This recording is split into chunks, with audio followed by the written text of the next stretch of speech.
सरपंच जाल सिग्नेचर जाल स्टाम्प करी अर्थ हड़प उद्यम घटना विडीओ निकट में अभियोग होइछि। बालेश्वर जिला खैरा ब्लॉक अंतर पंचायत सरपंच रश्मिता जेना गतकाली अंतरा ठारे थिबा राजस्व कार्यालय को जाइथिले। सेठी जणे कर्मचारी एक दरखास्त फॉर्म धरथिबार सरपंच देखा पाइथिले।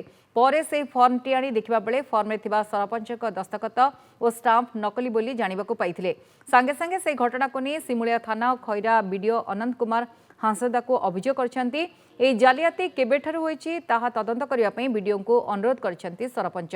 तेबे घटनाटी अंचल रे चर्चार विषय पालटिछि।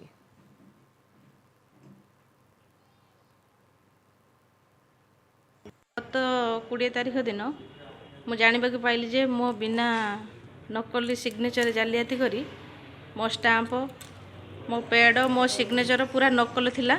एही बाबद रे किछि लोक माने तांकर कार्य हासिल करूछंती।